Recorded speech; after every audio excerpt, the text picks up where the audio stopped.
கடந்த ஒரு வாரத்துல உலகம் பூரா நடந்த சுவாரஸ்யமான செய்திகள், விசித்திரமான விஷயங்களை மிகவும் வேடிக்கையான முறையில உங்களுக்கு விளக்க வந்திருக்கேன். சரி, நம்ம கண்டென்ட்டுக்கு போலாமா? தகவல் 1. நீங்க எப்போதாவது உணர்ந்திருக்கிறீர்களா, நாம இறந்த பிறகு நம்ம உடலை எங்காவது கவனமாக வைத்திருந்தா எதிர்காலத்துல இறந்தவர்களை உயிர்ப்பிக்கும் தொழில்நுட்பத்தை நமக்கு பின்வரும் தலைமுறை கண்டுபிடித்தால் நாம பாதுகாப்பாக வைத்திருந்த உடலை வச்சு மீண்டும் வாழலாம். இதே கருத்தை கொண்டு ஜெர்மனியில் ஒரு ஸ்டார்ட் அப் தொடங்கப்பட்டது. இது உலகின் முதல் கிரையோ பிரிசர்வேஷன் ஸ்டார்ட் அப் ஆகும். அதன் பெயர் நாளை பயோ. அவர்களின் வணிக மாதிரி என்ன?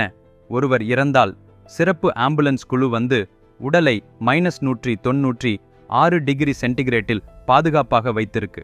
அதற்கு முன் உடலில் உள்ள திரவங்கள் அகற்றப்பட்டு கிரையோ புரொடெக்டன்ட் முகவர்களால் நிரப்பப்படுது. அதன் பிறகு உடல் திரவ நைட்ரஜனில் உறைகிறது. கேட்க கொஞ்சம் விசித்திரமாக இருக்கிறது இல்லையா?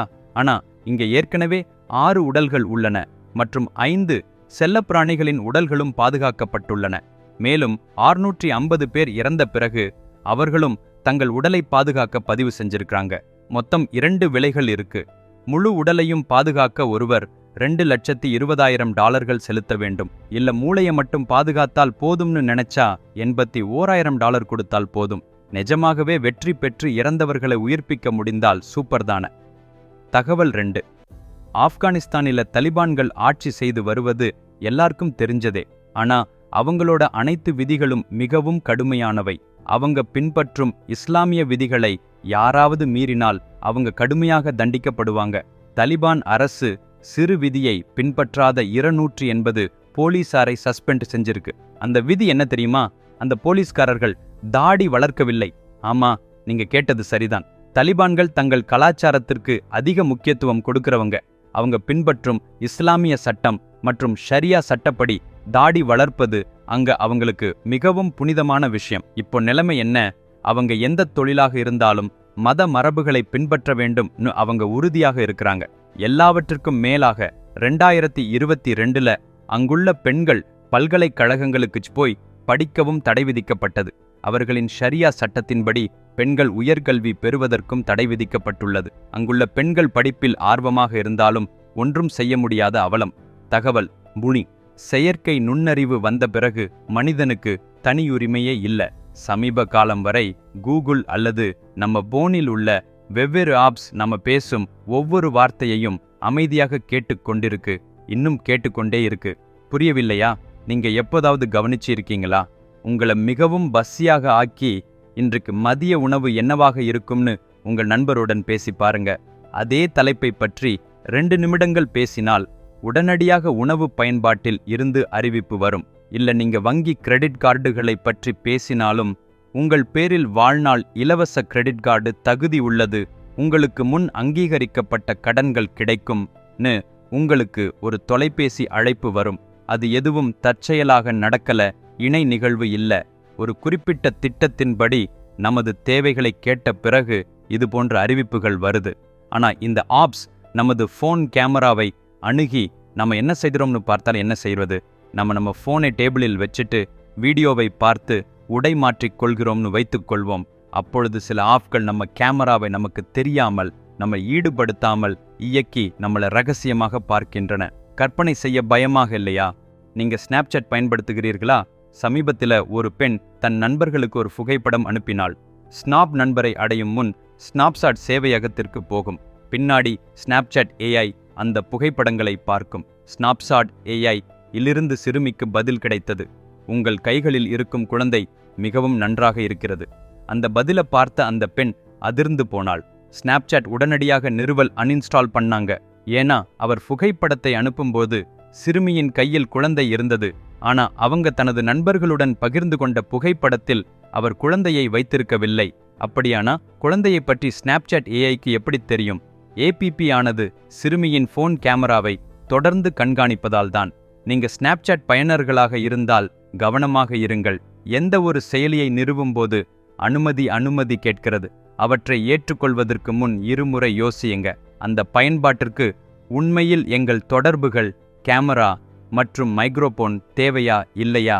கவனமாக இருங்க, பாதுகாப்பாக இருங்க நண்பர்களே. மிகவும் சுவாரஸ்யமான கதையை படிப்பது ஒரு மனிதனின் வாழ்க்கையை மாற்றும்னு நீங்க நம்புவீர்களா? அந்த கதையை உங்கள் பிள்ளைகளுக்கு படிப்பதன் மூலம் அவங்க வாழ்க்கைக்கு தேவையான மதிப்புகளை கற்றுக்கொள்வார்கள்னு நீங்க நம்புகிறீர்களா? வாழ்க்கையில் நீங்க சந்திக்கும் அல்லது வரும் எந்த பிரச்சனைக்கும் ஒரு கதை படிப்பதன் மூலம் தீர்வு கிடைக்கும் நீங்க நம்புகிறீர்களா? ஆம், இது சாத்தியம். மனிதகுல வரலாற்றில் இதுவரை சொல்லப்படாத மாபெரும் காவியத்துடன் மட்டுமே. அது மகாபாரதம். இந்த கதை சூப்பர் ஹிட் படத்தை விட 100 மடங்கு சிறந்தது. இது ஒரு சவால். விக்ரமாதித்யாவின் வார்த்தைகளில் எழுதப்பட்ட மகாபாரதத்தின் முழு கதை புத்தகம் மற்றும் மின்புத்தக வடிவில் அமேசான் மற்றும் 43 ஆன்லைன் ஸ்டோர்களில் கிடைக்கிறது. இந்த புத்தகம் உலகம் முழுசா 54 மொழிகளில் கிடைக்கிறது. இந்த வீடியோவின் கீழ் உள்ள டிஸ்கிரிப்ஷன்ல இணைப்புகள் கொடுக்கப்பட்டுள்ளன. உடனடியாக ஆர்டர் செய்யுங்கள். ஏனென்றால் அது வெறும் புத்தகம் அல்ல, உங்கள் வாழ்க்கைக்கு தேவையான நூலகம். தகவல் 4. உலகம் எவ்வளவோ முன்னேறிவிட்டாலும் இன்னும் சில நோய்களுக்கு தடுப்பூசி கண்டுபிடிக்கப்படல. புற்றுநோயை தடுப்பதற்கான தடுப்பூசியை கண்டுபிடிக்க அமெரிக்காவைச் சேர்ந்த மருந்து நிறுவனங்கள் பல ஆண்டுகளாக முயற்சி செய்து வருது. தடுப்பூசி 2002ல கண்டுபிடிச்சாங்க. 2023ல முதல் கட்ட மருத்துவச் சோதனைகள் மேற்கொள்ளப்பட்டது. இது மிகவும் வெற்றிகரமாக இருந்தது. 2ஆம் கட்ட மருத்துவ பாதைகள் 2024ல அமைக்கப்பட்டன. முடிவுகளைக் கண்டு அதிர்ச்சி அடைஞ்சாங்க. அவங்க நினைத்ததை விட இது சிறப்பாக செயல்படுது. இந்த தடுப்பூசி கோவிட்-19 தடுப்பூசி போன்று நமது உடலின் நோய் எதிர்ப்பு மண்டலத்தில் செயல்படுது. உடலில் உள்ள புற்றுநோய் செல்களை கண்டறிந்து அவற்றை தாக்கி உடலில் உள்ள கட்டி செல்களை கொன்றுவிடும். இந்த தடுப்பூசி மெலனோமா, நுரையீரல் புற்றுநோய் மற்றும் மார்பக புற்றுநோய் தொடர்பான செல்களில் மிகவும் திறமையாக செயல்படுது. பக்க விளைவுகள் காய்ச்சல் மற்றும் சோம்பல் போன்ற பொதுவான தடுப்பூசிகளைப் போலவே இருக்கும். இந்த தடுப்பூசி 2026ஆம் ஆண்டளவில் சந்தையில் அறிமுகப்படுத்தப்படும்னு கூறப்படுது. தகவல் 5. மனித உடலில் ஏதேனும் பிரச்சனை ஏற்பட்டு உறுப்பு சேதமடைந்தால் மிகுந்த சிரமம் ஏற்படும். சில சமயம் உயிர்கள் கூட பறிபோகலாம். மக்கள் உறுப்புகளை மாற்ற முயற்சி செய்றாங்க. ஆனா பணம் இல்லாதவர்கள் அப்படியே இறந்து விடுகிறார்கள். அதனாலதான் மனிதன் வாழும் வரை மகிழ்ச்சியாக வாழ வேண்டும்னு நமது விஞ்ஞானிகள் காலங்காலமாக ஒரு பரிசோதனை செய்து வருகிறார்கள். தற்போது அந்த சோதனையில வெற்றி பெற்று இருக்கிறாங்க. செயற்கை உறுப்புகள் போலவே இந்த செயற்கை உறுப்புகள் நமது உடல் உறுப்புகள் செய்யும் அதே வேலையை செய்கின்றன. அமேசானில ஆர்டர் செய்வது போல தானம் செய்பவர்களுடன் பழக வேண்டியது இல்ல. உடல் உறுப்புகளை எந்த பிரச்சனையும் உடல் உறுப்புகளை மாற்ற வேண்டிய தேவையும் உள்ளவர்களுக்கு ஆர்டர் செய்து வாங்கலாம். மேலும் இதுல பயோ இன்ஜினியரிங் தொழில்நுட்பம் பயன்படுத்தப்படுது. மேலும் நமது உடலில் உள்ள ஸ்டெம் செல்கள் இந்த செயற்கை உறுப்புகளில் உள்ளன. அதனால இந்த பாகங்கள் நம்ம உடலில் உள்ள செல்களால் நிராகரிக்கப்பட வாய்ப்பே இல்லை. இவை எவ்வாறு வடிவமைக்கப்படுதுன்னு யோசிச்சா நமக்கு தேவையான உறுப்பு முன்ட்ரீடியில் நமக்கு தேவையான அளவுகளில் வடிவமைக்கப்பட்டு 3D பிரிண்டர்களின் உதவியுடன் பிரதியெடுத்து செயற்கை உறுப்பு வெளியீடு எடுக்கப்படுது. அதில் நமது ஸ்டெம் செல்களை வைத்து நமது உடல் பாகத்தைப் போலவே செயல்பட வைக்கிறோம். இது உடலில் விதைக்கப்படுகிறது. இது உண்மையிலேயே ஒரு அற்புதமான கண்டுபிடிப்புதான. தகவல் 6. ஜுராசிக் பார்க் பார்த்திருக்கிறீர்களா? முதல் முறையாக டைனோசர் என்றால் இதுதான் உலகம் தெரிந்து கொண்டது. அந்த சினிமாவில காட்டப்படும் முதல் டைனோசர் இனத்தின் பெயர் சாரோபாட்ஸ். இது மிகவும் பெரியது மற்றும் உயரமானது. ஆனா அது தாவரங்களை மட்டுமே சாப்பிடுறது. கடந்த 10 ஆண்டுகளாக தென்மேற்கு பிரான்சில் உள்ள புதைபடிவங்களை விஞ்ஞானிகள் ஆய்வு செய்து வராங்க. ஆனா சமீபத்தில் 6 அடி அளவுள்ள எலும்பு ஒன்று கிடைத்தது.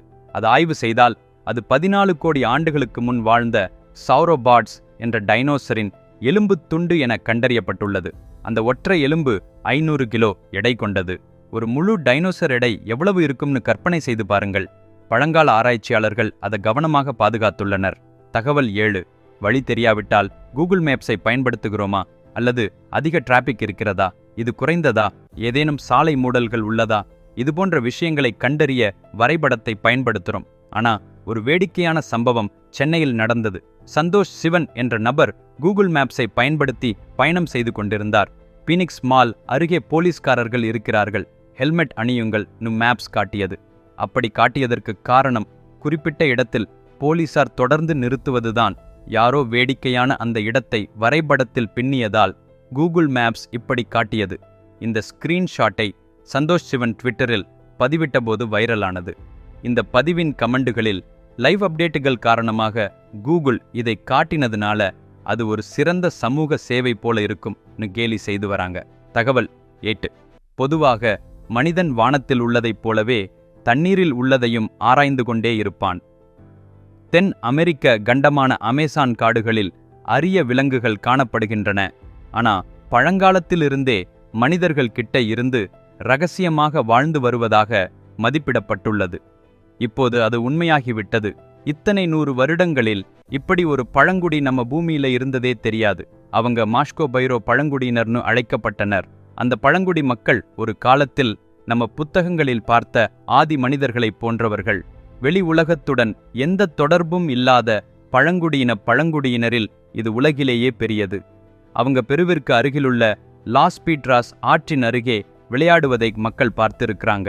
நண்பர்களே, மீண்டும் அடுத்த திங்கள் மாலை 5 மணிக்கு சந்திப்போம். எனது மகாபாரத புஸ்தகத்தை இப்போதே ஆர்டர் செய்யுங்க. இந்த வீடியோவின் கீழே உள்ள விளக்கத்தில் இணைப்புகள் கொடுக்கப்பட்டுள்ளன. மேலும் இதுவரை என்னுடைய சேனலுக்கு சப்ஸ்கிரைப் செய்யவில்லை என்றால் செஞ்சுக்கோங்க. பாய்.